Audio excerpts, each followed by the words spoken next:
Cuando un 27 de septiembre del año 2000 un latigazo de Roberto Carlos perforó la portería del Valle Arena para dar la victoria al Real Madrid frente al Bayer Leverkusen, se cerró una herida que llevaba demasiado tiempo abierta.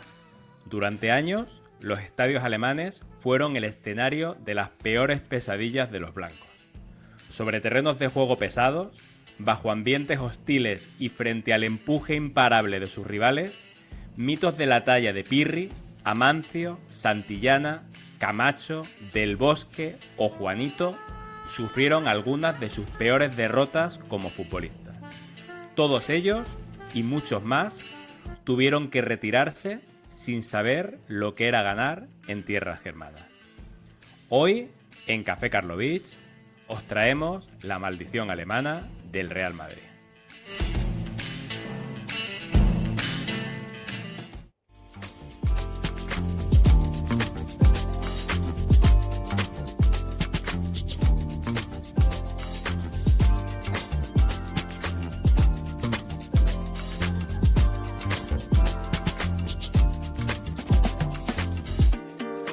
Saludos, bienvenidos, bienvenidas, amigos y amigas del fútbol retro, del fútbol vintage, del fútbol nostálgico, en definitiva de ese fútbol de ayer que tanto nos gusta recordar hoy. Y bienvenido una semana más a mi gran amigo y psicólogo Marcos Rojo. ¿Qué tal, Marcos? ¿Cómo estás? Sí, Tony, bueno, esto dentro de una semana será ya un programa temporal, ¿no? Pero es verdad que estamos grabando al día siguiente de la derrota del Atlético de Madrid contra el Arsenal en semifinales de la Copa de Europa, de la Champions. Y bueno, pues sí, hemos tenido que hacer un ejercicio de psicólogo, como tú dices, ¿no? Para consolarte, para que pudieras salir a la palestra, porque bueno, estabas muy triste y bueno, yo lo entiendo, yo lo siento mucho. Abatido, además, sí, siempre lo sabes, porque además, bueno, de hecho hoy, el programa de hoy viene también, ¿no? De un poquito de dolor por tu parte, ¿no? En esta edición actual, así que bueno, por lo menos esto me levanta un poquito el ánimo, pero claro. Bueno, sí, la verdad que sí, hoy ha batido, que conste que no es fácil para mí hacer un podcast de fútbol un día como hoy. De hecho, creo que ni voy a ver la otra eliminatoria. No veo fútbol ya hasta el Mundial, me parece a mí. Seguramente lo acabas viendo esta noche, pero bueno, hay que levantarse. Marcos, pedazo de programa que traemos hoy, ¿eh? Pues sí, Tony, un programa que, bueno, te va a gustar mucho, es un regalo que te hago, ¿no? El poder hacer este programa para consolarte un poco, como tú has dicho. Porque no traemos hoy un simple cruce del pasado entre dos clásicos del fútbol europeo, como son el Bayern y el Real Madrid, que es verdad que este programa, la idea de este programa surgió a colación de esa eliminatoria, ¿no? Que hace unas pocas semanas dejó al Madrid en la cuneta de la Champions, sino que pensamos en darle una vuelta de tuerca más y hacer un repaso a los enfrentamientos del Madrid contra equipos alemanes en competiciones europeas disputados en suelo alemán, aunque también hablaremos de la ida o de la vuelta correspondiente en el Bernabéu, en el caso de que, bueno, en todos los casos estaremos hablando de partidos de ida y vuelta. Partidos que durante muchos años supusieron una auténtica pesadilla para los blancos, para el Madrid. Porque es verdad que los últimos años han cambiado mucho. Esta tendencia ya, bueno, se ha perdido, ¿no? Por suerte, ¿no? Para los aficionados madridistas y para el equipo. Y ya pues se ha convertido en algo bastante habitual que el Madrid salga incluso victorioso en estos duelos. Pero entre 1966 y el año 2000, 34 años, el equipo madridista no logró vencer ni una sola vez. Y no solo eso, sino que se llevó algunos correctivos tan históricos como dolorosos. Y eso, Tony, que la andadura contra los equipos alemanes no podía haber empezado mejor, porque en un partido histórico disputado en el Hampden Park de Glasgow en 1960, 4 goles de Puskás y 3 de Alfredo Di Stéfano servían para derrotar al Eintracht de Frankfurt por 7-3 y dar la Copa de Europa, quinta Copa de Europa consecutiva a los de Miguel Muñoz. Así es, Marco, pero tú mismo lo estás diciendo, ¿no? Una cosa era jugar en un campo neutral, como era en esta ocasión, y es que otra muy diferente era hacerlo en suelo germano. De hecho, fíjate, tuvieron que esperar 6 años desde esa mítica final del 60 para que diera comienzo el calvario alemán para los madridistas. De hecho, fue en Múnich, pero fíjate, Marcos, esto es muy curioso, no fue contra el Bayern, fue contra el Múnich 1860, en su Grünwalder Stadion, en un enfrentamiento correspondiente a la ida de los octavos de final de la Copa Europa de la 66-67. Este humilde equipo muniqués, el hermano pobre de la ciudad, que había sorprendido llevándose la Bundesliga del año anterior, la primera y la única de su historia hasta este momento y supongo que durante mucho tiempo, gracias a convertir su estadio precisamente en un auténtico fortín y mantenerse pues toda la temporada imbatido como local. Pero a pesar de ello, solo habían pasado unos meses desde que el Madrid, ese ya no el de Di Stéfano, sino el de los Yeyés, se había proclamado campeón de Europa. Ya habían pasado 2 años desde la marcha de Di Stéfano, precisamente. Ese verano se había marchado Puskás. Paco Gento ya era muy veterano. Pero el Madrid sigue teniendo pues, un gran equipo. Estaba Mancio, que estaba en plena madurez. Y era en ese momento pues, uno de los mejores jugadores de Europa. Hemos hablado muy poco de Amancio, pero en algún programa tendremos que hablar un poquito más de él porque era un pedazo de crack. Y también está pues Pirri, estaba Velázquez, era pues un gran equipo. Bueno, tanto como que era el vigente campeón de Europa y claro, pues partía como clarísimo favorito en esta eliminatoria. Así es, era el clarísimo favorito, pero fíjate, el partido no fue precisamente como Miguel Muñoz, el entrenador blanco entonces, hubiera esperado. El equipo del austríaco Max Merkel, que precisamente años más tarde entrenaría al Atlético de Madrid, fue un hueso muy duro de roer y a base de intensidad pues consiguió plantar cara y de hecho adelantarse en el marcador. Y a partir de ahí pues fue un muro infranqueable para el entonces vigente campeón de Europa, que se vería obligado a remontar en el Bernabéu si no quería quedarse fuera de combate. El Madrid pues finalmente pasó la eliminatoria, eso sí, tras ganar 3-1, tras un gol del 1860 que puso, eso sí, el corazón en un puño en el Santiago Bernabéu. Pero Marcos, ya sonaban campanitas, ya había aviso de lo que se podría venir. Y tardó el Madrid pues casi 10 años en volver a Alemania, pero lo haría por partida doble, en esa Copa Europa de la 75-76 ante dos equipos ya así históricos. El primer duelo llegó en cuartos. Un buen Madrid, que venía de una histórica remontada en octavos de final frente al Derby County, se iba a enfrentar a un Borussia Mönchengladbach que vivía el mejor momento de su historia y que había ganado la Bundesliga y la Copa de la UEFA la temporada anterior, ahí es nada. Y que para que nos hagamos una idea de su nivel, se llevaría también la Bundesliga de esta temporada, 75-76, y todavía la de la siguiente, pese a tener a un rival como el Bayern, que además era el mejor Bayern que ha asistido. La ida se iba a disputar en el Rhein-Stadion de Düsseldorf, que era el escenario elegido para las grandes citas, porque estaba a una escasa media hora en coche de Mönchengladbach y podía albergar más del doble del público que su modesto estadio del Borussia. Un campeón del mundo como Bertie Fox en defensa, dos centrocampistas de muchísimo nivel como Rainer Bonhoff y Uli Stielike, un goleador implacable como Jupp Heynckes y el mago danés Alan Simonsen haciendo diabluras. Tony, un pedazo de equipo dirigido además por un técnico de prestigio como Udo Lattek, que había llegado ese mismo verano tras la marcha al Barcelona de Hannes Weisweiler, el técnico que los había llevado al éxito. El Madrid, por su parte, estaba dirigido por Miljan Miljanic, que había llegado el año anterior tras dominar en Yugoslavia con su estrella roja, y tenía también sello alemán. En una época en la que aún faltaban muchos años para que llegara la ley Bosman, aprovecho para recomendar aquel programa que ya hicimos meses para hablar de aquel hito, ¿no?, en la historia del fútbol, que marca totalmente el devenir del fútbol actual. Los dos extranjeros de aquel Real Madrid eran alemanes, un todocampista como Paul Breitner y alguien que conocía mejor que nadie al Borussia, porque había sido su cerebro durante 10 años. Hablamos del gran Günther Netzer, que era pues un Bert Schuster de los años 70, que además había sido el faro de la selección alemana en la Eurocopa del 72. Luego en el 74 es verdad que jugó bastante poquito en el Mundial. Y junto a ellos, el último Amancio, que seguía en el Madrid 10 años después, Pirri, también ya veterano, Del Bosque, Santillana, un joven Camacho, un buen equipo ese Madrid, como hemos comentado.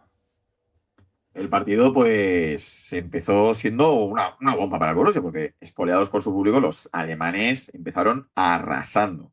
En el minuto 2, el extremo danés Henning Jensen, que no era tan bueno como Simonsen, pero que llegó, de hecho, a fichar por el Madrid años después, pondría el 1-0 en el marcador. Y en el 27, el defensa Whitcomb parecía sentenciar con un 2-0, con un auténtico churro a la salida de un córner que ni él sabe cómo. Y aquí pues parecía que al Madrid le iba a caer un saco, pero consiguió reponerse y el partido acabó con un empate a 2, gracias sobre todo a un gol de cabeza al filo del descanso de Roberto Martínez tras un balón colgado en el que el portero salió con el puño y en lugar de golpear el balón, pues golpeó su cara. Esto calmó un poquito los ánimos del Borussia Mönchengladbach y ya en la segunda parte un golazo de Pirri con la zurda. Animo a nuestros amigos y amigas a verlo. Desde fuera del área pues dejó helado el Gain Stadium. Y estos goles, pues, valieron oro, porque aunque en la vuelta el gol inicial de Santillana fue neutralizado por el de Jupp Heynckes, el Madrid acabaría pasando la eliminatoria. Se habían asomado al abismo, pero, oye, habían salido vivos. Siguiente escollo, tocaban semifinales, Marcos. Iba a ser el otro gigante alemán de la época. Un Bayern de Múnich que dominaba Europa mientras el Borussia, eso sí, reinaba en la Bundesliga. Sí, el 1860 ya avisó de lo que podría venir. Amenazó el Mönchengladbach con arrasar al Madrid, pero finalmente, como hemos dicho, se vino un poquito abajo y consiguió el Madrid empatar y pasar la eliminatoria. Y ahora llegaba el más difícil todavía, porque sí, en Alemania gobernaba el Mönchengladbach, en Europa en ese momento mandaba el Bayern. Y como hemos dicho, era el Bayern más mítico de la historia. El Bayern de la Santísima Trinidad, formada por Sepp Maier, Franz Beckenbauer y Torpedo Müller. Un Bayern que aspiraba en el 76 a un three-peat en la Copa de Europa, tras ganar la del 74 al Atleti, lo siento, y la del 75 al Leeds United. Ahí No es el día, no hemos es el día, hablado Marcos. finalmente del Atleti de nuevo. Al final, Bueno, siempre, hoy, siempre hoy somos. está feo, pero hoy está feo. Hoy no era el día. Y Tony, es un three-peat que, si lo conseguía el Bayern, como finalmente veremos que sucedió, iba a suceder al three-peat del Ajax de Johan Cruyff, que había ganado pues, en los 3 años anteriores al triplete del Bayern la Copa de Europa también, en una sucesión que no es nada habitual en el deporte profesional. Yo, desde luego, no recuerdo 2 tripletes consecutivos de equipos diferentes a estos niveles, ¿no?, de competición. Es verdad que a nivel doméstico, pues tenemos 4 títulos del Barcelona de Johan Cruyff en la Liga Española, que sucedieron a 5 títulos de la Quinta del Buitre, pero ni en Copa de Europa, ni en la Euroliga, ni en la NBA. Tú, Tony, que pilotas la NFL, Mm. ¿tienes algo similar en la cabeza? Pues no, tampoco. De hecho, hice la búsqueda en su momento y no. Donde se da el caso más parecido es en las ligas mayores de béisbol, en la MLB, pero no llegaba a darse esto en sí. Creo que era, no sé si los Yankees habían conseguido 4 títulos consecutivos y luego, no sé si era Baltimore que había hecho 2, pero esto de enlazar 2 cadenas consecutivas de three-peat, no se ha dado en el deporte americano, en la búsqueda que he podido realizar. Sí, yo estuve pensando y me vino a la cabeza aquel three-peat de Jordan, ¿no? El de los Bulls de Jordan, luego los 2 de los Rockets de Olajuwon y luego de nuevo el three-peat de Jordan, ¿no? Pero es verdad que 3 y 3 es algo que, No, no, no. que yo tampoco he Nada, podido nada. encontrar. Pues sí, Marcos, como dices, ¿no? Muy raro esto que se dio, desde luego bastante insólito, ¿no? Pero bueno, vamos a lo que vamos, Marcos. No me cambies de tema. Semifinales de la Copa de Europa de 1976. Ida en el Santiago Bernabéu. Se iba a dar el primer enfrentamiento ya de lo que, ahí estamos de acuerdo, Marcos, es todo un clásico en Europa. Probablemente yo diría que el más encarnizado de la historia de la Copa de Europa. El Bayern, pues como decías, ¿no? Había vivido una temporada venía de un éxito europeo, pero esta temporada había tenido bastantes altibajos y tenía la Bundesliga casi imposible. El Madrid, por su parte, pues tenía que jugársela sin el líder de la defensa, Pirri, y sin su todocampista, Paul Breitner, que aunque tenía un sustituto de mucha calidad, como el ya veterano Manolo Velázquez, pues también resulta una baja muy sensible. Y la ida, pues iba a jugar en el Bernabéu y a pesar del gran ambiente, los blancos pues no consiguieron doblegar a los bávaros y el partido acabó en empate 1, con goles de Roberto Martínez, que volvía a marcar, y de Torpedo Müller, cómo no, en un partido que pasará a la historia no ya por el resultado, sino por ser el partido del loco del Bernabéu. Y se llama así por un aficionado igual ese adjetivo le viene bien, que saltó al campo y no saltó al campo para felicitar o para abrazar o para pedir un autógrafo, sino que resultó que el árbitro, el austríaco Linemeyer, pitó el final del partido, se produjo la típica invasión de campo de aquella época y uno de los aficionados se dirigió como un poseso hacia el árbitro y le dio un puñetazo. Pero además es que le entrilla bien. No sin antes golpear al Torpedo Müller, posiblemente no porque hubiera hecho nada al Torpedo Müller, es verdad que marcó, pero él no era el objetivo de este chico. Simplemente pues porque pasaba por allí. Y acto seguido, Sepp Maier, el portero alemán, se lanzó sobre él como si fuera el balón y lo redujo. Y debido a esto, Tony, el Bernabéu fue cerrado por la UEFA 2 partidos. Las sanciones de la UEFA. El Bayern, pues en la vuelta, Marcos, tenía todo de cara. Un gran resultado en la ida. Paul Breitner, empeñado en jugar lesionado para demostrar a su ex equipo, ¿no? El tipo de jugador que era, la pasta de la que estaba hecho y encima un ambiente infernal en el Olímpico de Múnich. Estadio, por cierto, del que también hablamos en nuestro serial Catedrales, también lo recomiendo. Las imágenes de la grabación del partido pues nos muestran, Marcos, cómo ha evolucionado el fútbol, ¿no? Ayer veía ese fatídico partido de vuelta, ese estadio de los Gunners con esos asientos, ¿no? Del banquillo que parecían asientos de gamer, ¿no? De primera calidad. Pues, Marcos, en aquella época los banquillos eran eso, banquillos metálicos sin más, sin visera. Y encima estaban situados en plena pista de atletismo, a la intemperie. Los jugadores, pues, con mantas encima de las piernas para tratar de vencer el frío que debía hacer en Múnich. Por mucho, eso sí, que el partido se jugase en el mes de abril.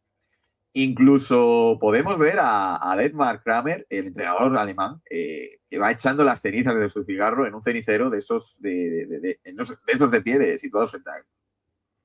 Sí, sí, es increíble lo que se puede llegar a ver en las imágenes, ese impacto, ¿no? del paso del tiempo. Ahora nos parece todo surrealista, pero es verdad que entonces era una imagen pues totalmente normal. A mí me encantan las de los banquillos de baloncesto con el cubo metálico dentro de un pabellón fumando cigarros los entrenadores en su época. Ojo, eso es insuperable. Sí, sí, el puro de Auerbach, por ejemplo, también, mítico, ¿no? Mítico. Bueno, sí, igual más simbólico, pero sí, sí, esto de fumar mientras estabas en el banquillo es algo que ya no se ve. Incluso... Por fortuna, por fortuna. Está prohibido fumar en algunos estadios, yo creo que no en todos. Yo en los banquillos no sé si está expresamente prohibido fumar, yo supongo que sí, ¿no? Supongo. Sí. El Metropolitano tiene habilitada, por ejemplo, zonas de fumadores para que la gente no fume en la grada. Te digo que estuve en la final de Copa del Rey y allí fumaba todo. La cartuja. Por los nervios serios, por no sé por qué, pero sí, se sigue viendo todavía. Pues oye, ya entrado en el partido, por si la eliminatoria no estaba lo suficientemente cuesta arriba para el Madrid, como has dicho antes, Gerd Müller anotó a los 9 minutos desde el borde del área un golazo con el exterior de la zurda que entró por la escuadra y que ponía pues todo demasiado complicado para los de Miljanic. Un gol de esos que también es difícil ver ahora, ¿no? Una ejecución, ya no solo la celebración de Gerd Müller, que era también muy, muy de aquellos años, ¿no? Sino incluso el golpeo, ¿no? Y es que Müller era tremendo. Ya no solo era tremendo rematando, sino acompañando la jugada. Siempre atento para tirar un desmarque, para devolver una pared, para dar ese pasito con el que conseguía orientarse. Era un auténtico depredador al que sus compañeros pues no paraban de buscar. No con centros laterales, es verdad, sino desde el centro sobre todo, superando líneas desde el centro del campo en conducciones y pases rápidos. Unas veces era Beckenbauer desde la defensa, otras el Panzer Frank Roth, del jugador del centro del campo, otras Uli Genes, el compañero de Torpedo Müller en ataque. Así que, bueno, el Madrid estaba básicamente siendo avasallado. Necesitaba un gol, pero era el Bayern el que apretaba hasta que llegó el minuto 31 y, cómo no, Gerd Müller recibió dentro del área un balón, poco franco, hay que decirlo, de Kappelmann, que era ahora el jugador que otro más embestía, y el nuevo alemán controló orientado, salvando la trascada de su marcador, de Goyo Benito, del duro de la defensa madridista, aguantó que Pirri lo encimara, con ese tren inferior que tenía Gerd Müller tan potente que tienen los jugadores paticortos, y la cruzó pegada al palo a la derecha del portero, de Miguel Ángel. una losa tremenda ya, ¿eh? Ese 2-0 para el Real Madrid que parecía ya pues, imposible de superar, ¿no? Y es que encima, como tú decías, Marco, es que el Bayern no paró de atacar. Arreones por el centro, como le gustaba hacer. Así que en ningún momento se atisbó esa remontada. La impotencia, imagínate, pues era muy grande. Y Amancio lo mostró mejor que nadie, pegando un patadón al balón con el juego parado. Creo que un poco más fuerte que lo que hizo Camavinga en el último encuentro. Pero el resultado fue el mismo. Hizo que el árbitro pues, lo expulsara del encuentro y sería, fíjate, pues el último partido en Europa de uno de los mejores jugadores de la historia del Real Madrid. No sería el último mito que se despediría en Múnich, como luego veremos. Y esta expulsión, pues Marcos, nos va a dejar otra joya de lo que es la evolución del fútbol, ¿no? Cuando Amancio se dirige al túnel de vestuarios, va con paso rápido, y si podemos ver esas imágenes, ahora nos parecerían surrealistas, justo después de esa expulsión, repito, llega José María García, lo intercepta ahí con su inalámbrico y empieza a hacer la entrevista allí mismo, justo, o sea, cuando el jugador lo tiene más calentito, imposible, pues ahí empieza a hacerle rajar al bueno Amancio. Ahora sí, Marcos, ya hemos visto un par de avisos, pero el Madrid ya se acaba de llevar su primer rejonazo fuerte en Alemania, ¿eh? Pero la cosa, me temo que no va a acabar. Pues sí, es el primer rejonazo gordo, pero 4 años después, el Madrid volvería a Alemania a jugarse, en este caso, el pase a la final de la Copa de Europa, nada menos.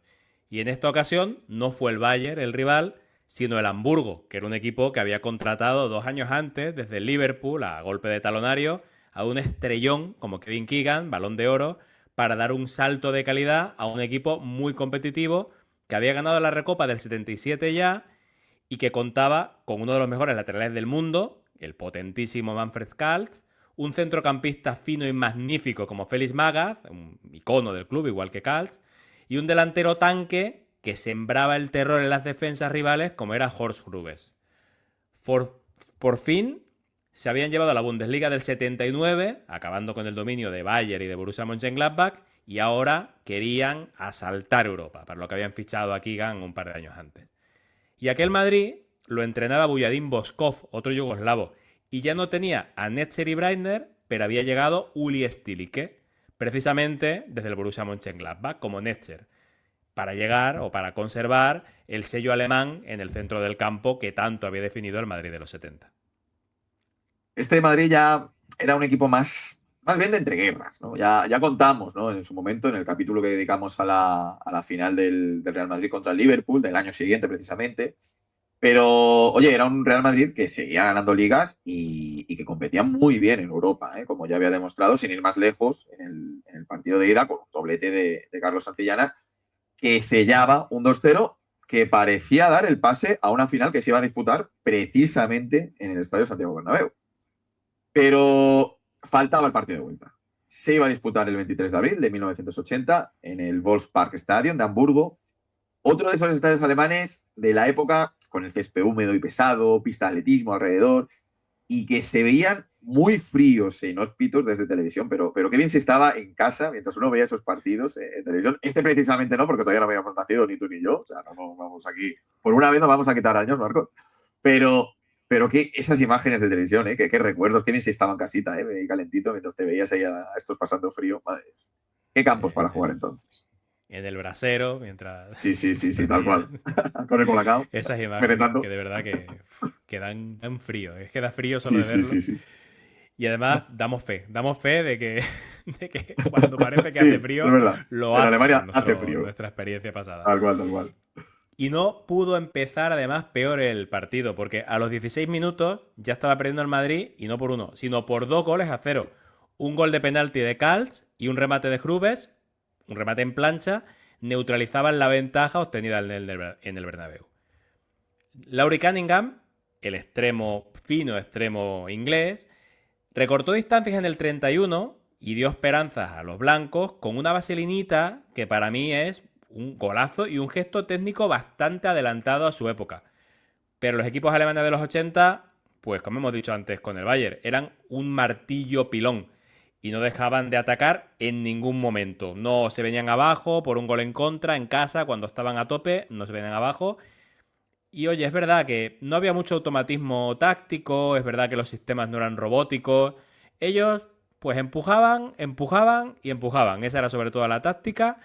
Y como el Bayern, el Hamburgo trataba de entrar sobre todo por el centro y además vemos que la mayoría de sus jugadores son muy muy móviles, por lo cual la defensa del Madrid lo tenía muy difícil para saber de dónde le venían los golpes. Y en un abrir y cerrar de ojos, pues cayeron 2 goles más. 2 ganchos a la mandíbula que dejaron totalmente cao al campeón español. Uno de nuevo de Calz, con un remate cruzado desde la derecha. Ojo al lateral derecho, que era uno de los principales argumentos ofensivos del Hamburgo. Y luego, pues, de nuevo, un remate de cabeza del tanque de Horst Rubes, un delantero, pues, como hemos dicho, ¿no? Un auténtico depredador, un auténtico bicho al que era prácticamente imposible parar en un centro medido al área que remata, pues llevándose literalmente por delante a un delantero tan duro como Goyo Benito, que he visto alguna entrevista diciendo que él de repente veía como una especie de tren acercándose que prácticamente lo metía dentro de la portería y que no era capaz de cuerpearlo, ¿no? Así que el Madrid de repente pues se ponía con 4-1 y bueno, pues imagínate. Ya ves, y fíjate que con todo esto, Marcos, el Madrid estuvo toda la segunda parte a un solo gol del pase. Pero es que ese gol nunca llegó. Y ya con 10, por la expulsión de Vicente del Bosque, pues el Hamburgo aprovechó que el Madrid se había echado para arriba pues para sentenciar en un contragolpe. El partido acabó 5-1 y gracias, se podría decir. Tras asomarse al precipicio, Mönchengladbach, recibir un paro muy gordo en Múnich, el Madrid había sido literalmente zarandeado y apalizado en Hamburgo. Ya iba quedando claro que Alemania se le atragantaba al Real Madrid y fíjate que no tardaría mucho en comprobarlo de nuevo. Y ya no fue en la Copa de Europa, sino en la Copa de la UEFA. Era esa época triunfal de los equipos vascos en España. La Real Sociedad se había llevado a la Liga del 80-81, así que al Madrid le tocó disputar la segunda competición continental o la tercera, según consideremos a la Recopa.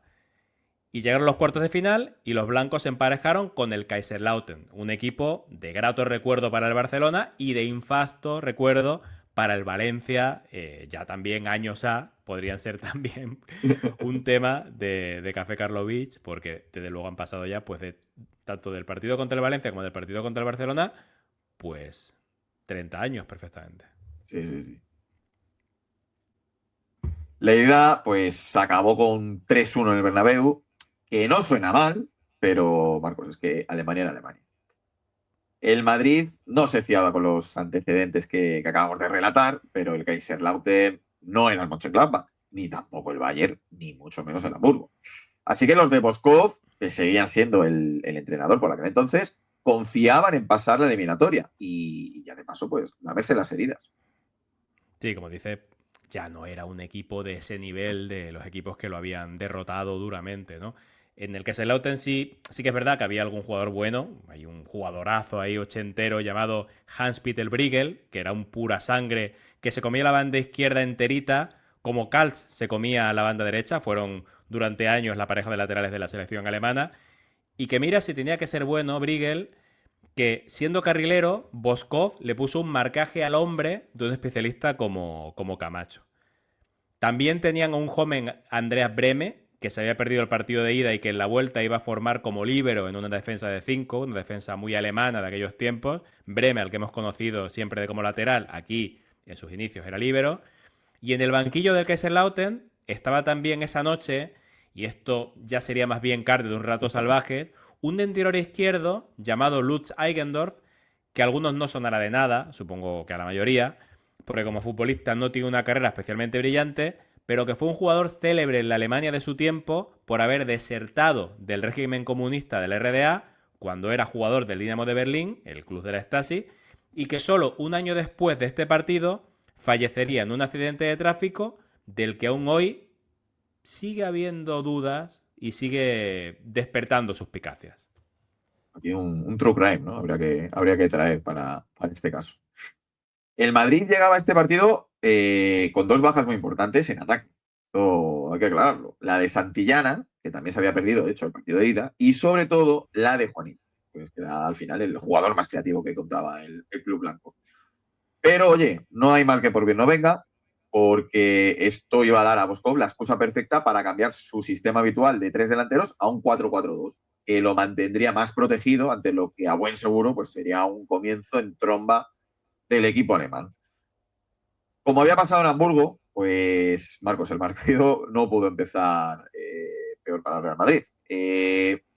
Y de hecho es que ya no levantó cabeza. El Kaiserslautern era todo intensidad y juego directo. A la mínima oportunidad abría balón a banda para que el carrilero o los interiores metieran el balón a la olla. Y ahí entraban desde atrás como vamos. En un cuarto de hora, el Madrid había encajado de nuevo 2 goles y se temía lo peor. Las peores pesadillas se cumplían. Un desconocido como Funkel, el ariete alemán, se había reencarnado en Torpedo Müller y de nuevo el campo pesadísimo hacía que pareciera imposible avanzar y el ambiente era ensordecedor en las gradas. Y ya el Madrid, cosa que no había pasado en los partidos anteriores, aunque había habido alguna expulsión, siempre había sido alguna expulsión tardía, en este caso los jugadores de Madrid perdieron los nervios y antes del descanso, el lateral derecho San José y Lauri Cunningham fueron expulsados. Así que ya con 9 y con unos alemanes desatados, percutiendo continuamente, buscando el gol siguiente, pues pasar era una quimera y lo más ambicioso parecía evitar una auténtica debacle. La segunda parte comenzó igual que la primera. Los alemanes olieron la sangre y no estaban dispuestos a parar de correr y a buscar más goles. Así que Hannes Bongartz, un 10 muy al estilo Stefan Effenberg, y el extremo Norbert Eilenfeld pusieron en los primeros 10 minutos de la segunda parte el 4-0. Así que menuda carnicería le podía esperar al Madrid.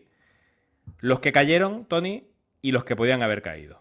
Exacto, porque caer, Marco, no lo pongamos tampoco aquí dramático, solo cayó uno más, que fue el quinto gol. 5-0, paliza histórica, otra más en Alemania. Pero fíjate que casi para el madridismo se puede decir que fue incluso un alivio, ¿no? Porque podría haber sido muchísimo peor. Podría ser una derrota de estas de pregunta de trivia. En plan, ¿cuál fue la mayor goleada histórica del Real Madrid en una competición europea? Pero eso sí, esto no quita, una cosa no quita la otra y aún así fue una derrota durísima que dejó muy tocado anímicamente a Boskov, que de hecho presentaría su dimisión solo 11 días después, no por esta derrota en sí, que obviamente tiene bastante base, pero fue tras caer por 1-0 en el Insular ante Las Palmas. Se puede decir, Marcos, que definitivamente Alemania era un país maldito para el Real Madrid. Y era un país maldito y justo entonces llegó la UEFA de la 85-86. Suena ahora extraño, pero es que hubo un tiempo en el que los grandes, pues oye, jugaban también competiciones que no era la Champions. Pues tras 2 años de barbecho, sin visitar Alemania, por suerte, y aún con el miedo en el cuerpo, pues tocaba volver a la tierra de los horrores. Y sería en el campo de un viejo conocido, del Borussia Mönchengladbach, para disputar la ida de los octavos de final. Finales de noviembre, Tony, como hemos dicho, bueno, ya sabemos cómo es noviembre en Alemania, pues probablemente Sí. una de las peores fechas para visitar el país. Así es. De hecho, pues se temía otro revolcón gordo, ¿eh? Pero ya no por el nivel del rival, porque ya no era el Borussia de los 70, sino porque directamente el Madrid se bloqueaba. Ya ni hacía falta que el contrario tuviera un gran equipo, porque acabamos de ver la que lió con un equipo que al final no era tan top, ¿no? Como era el Kaiserslautern. Y este era un Madrid en el que el canario Luis Moloni ejercía como entrenador. Moloni, que era un del Bosque de la época, había sido un gran jugador en los 50, de hecho, la estrella antes de la llegada de Di Stéfano. Era un hombre de club, era un apagafuegos que cogía el banquillo cuando había una destitución. Ya no pasa tanto, pero en esos tiempos sí que había una figura, ¿no? Que era bastante recurrente, ¿no? Cuando faltaba un entrenador, pues lo ponían. Bueno, me viene a la cabeza Boro en el Valencia, ¿no? Hace no tanto tiempo.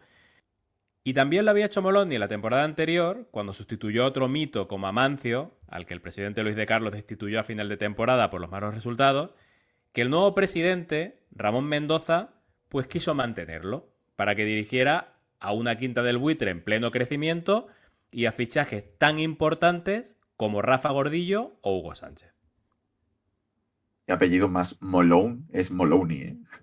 Lo siento, tenía que decirlo. Pero bueno, analizando el Real Madrid, pues vamos al Borussia, ¿no? Que por su parte, pues como decíamos antes, ¿no? Ya no tenía ninguna de las grandes figuras que lo habían hecho dominar la Bundesliga en los años 70. Al menos no en el campo, como veremos después. Era un equipo de obreros, sin estrellas. Pero su entrenador, que no era otro que Jupp Heynckes, confiaba en que si eran intensos, pues, oye, al Madrid le podían temblar las piernas. Perfecto. Así que, con un campo pesado debido a la lluvia, como no, y ante un Madrid que esa noche vestía de morado, fueron a por todas. Esta vez el primer gol fue de Frank Mill y tardó bastante en llegar. No fue hasta el minuto 36 cuando los alemanes se adelantaron y eso hizo que se activara el modo pánico y que cayeran, ojo, 4 goles en Joder. 25 minutos. Moloney entonces se la jugó y pensó que un intercambio de golpes le beneficiaría. Y la verdad es que no le salió mal del todo, porque el enfermo reaccionó un poco y Rafa Gordillo marcó un buen gol, empalmando de zurda desde el punto de penalti, un centro a balón parado de Chendo, que no centraba tan mal, aunque no tengamos esa imagen de él, y aunque volvió a golpear el Borussia de Mönchengladbach, es verdad que ese 5-1 era mejor que el 4-0 que reflejaba el marcador antes de los cambios de Moloney. Pero vamos, que no. Que son ganas de ver el vaso medio lleno, porque, Marcos, la realidad es que había vuelto a pasar, había vuelto a ocurrir. El Real Madrid otra vez había sido arrasado en Alemania. Un A ver, equipo, hombre, 5-1 Marcos, un equipo de segunda fila a base de empuje, de agresividad. Alemania era una pesadilla.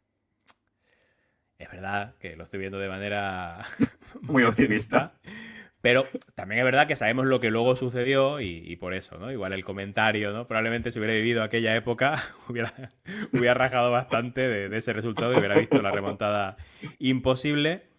Pero es verdad que aquí la pesadilla alemana se convirtió en una remontada histórica en la vuelta en el Bernabéu, porque nada menos que un 4-0 fue el resultado con el que el Madrid dejó fuera a los alemanes, en la que aún es una de las mejores remontadas de la historia del equipo en un partido en el que Juanito, que era ya suplente, salió del campo dando saltos al ser sustituido en unas imágenes bastante famosas.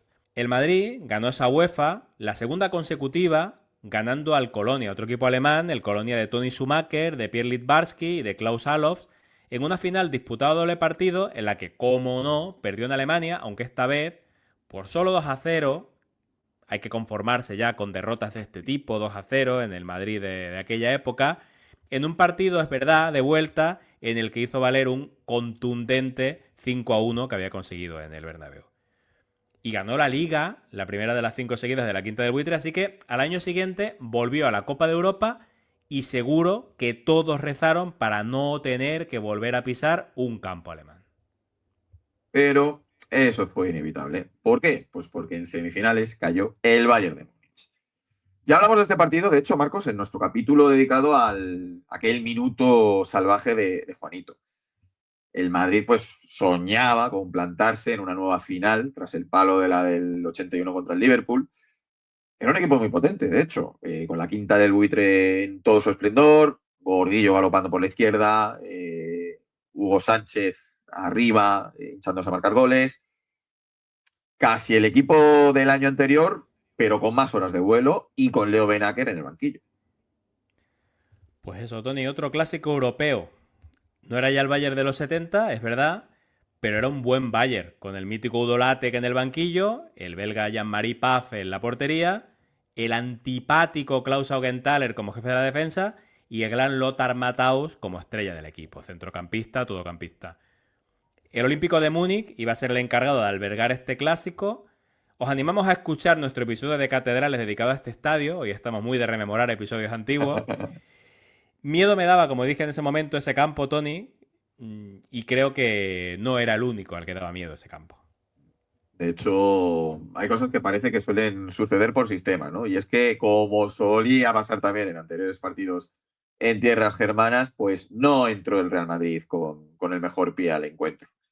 De hecho, a los 11 minutos se adelantaron los bávaros con un gol de Augenthaler desde fuera del área, en un disparo raso que se coló a la izquierda de Paco Bullo y antes del descanso el Bayern ya había metido 3. El segundo de penalti de Lothar Matthaus, que aunque me duela reconocerlo, el árbitro señaló incomprensiblemente. Y el tercero, una picadita del ariete Wolfpack, que nada pudo hacer Paco Bullo, el hoy chiringuitero.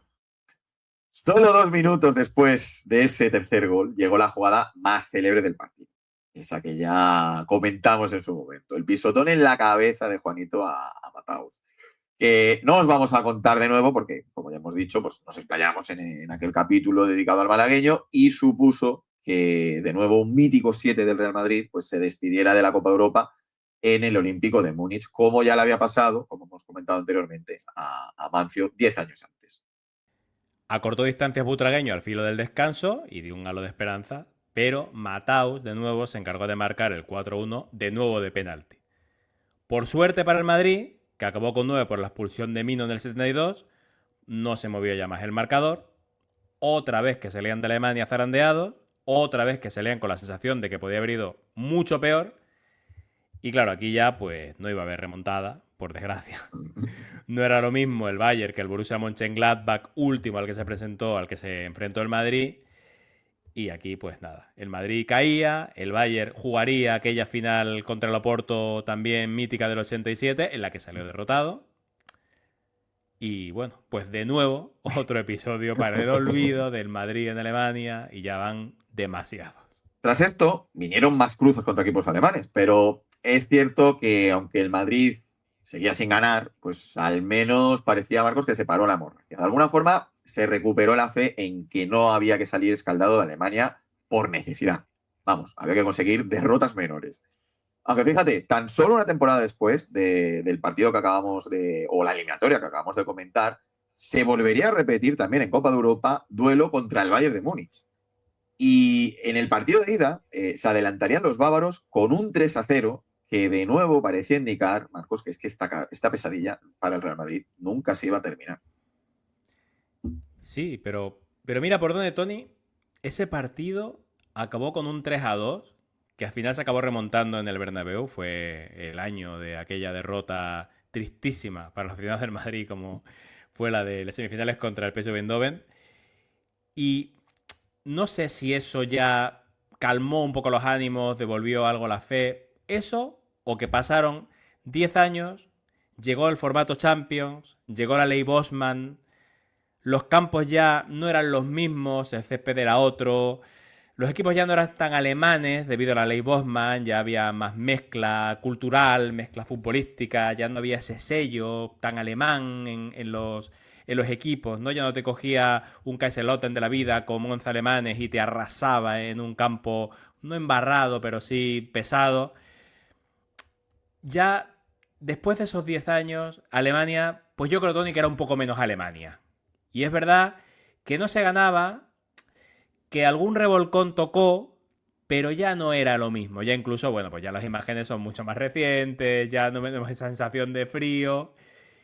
Después de esos 10 años, pues llegaría aquellos empates en Leverkusen, el empate en Dortmund, esos dos empates del año de la séptima, de, por supuesto, gran recuerdo para el Madrid. Luego 4 enfrentamientos, nada menos que 4 enfrentamientos en el año de la octava Copa Europa del Madrid contra el Bayern.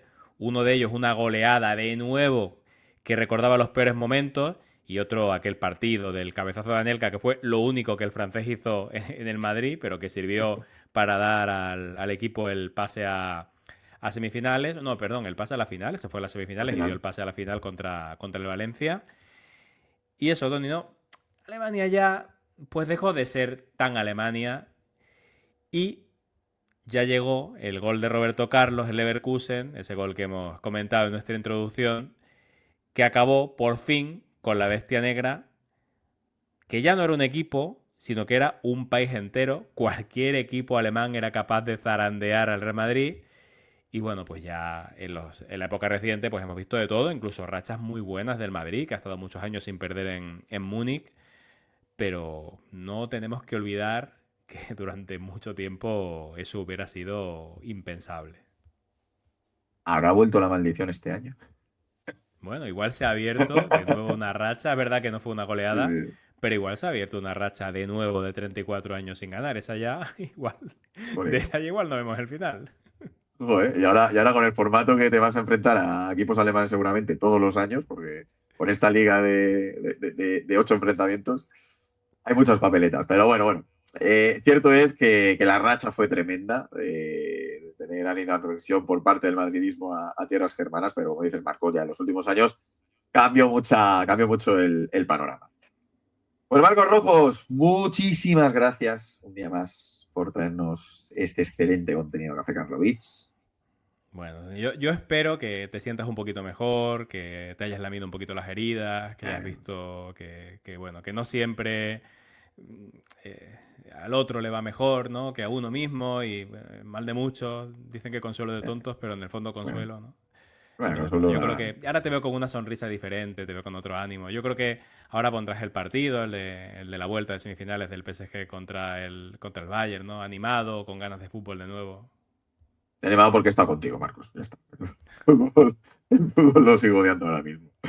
Pero bueno, muchísimas gracias también, porque también estoy muy animado, porque he estado con todos vosotros que estáis al otro lado. Muchísimas gracias por seguir ahí, por seguir apoyando el proyecto. Seguimos creciendo mucho sobre todo en nuestras versiones de podcast, en iVoox, en Spotify.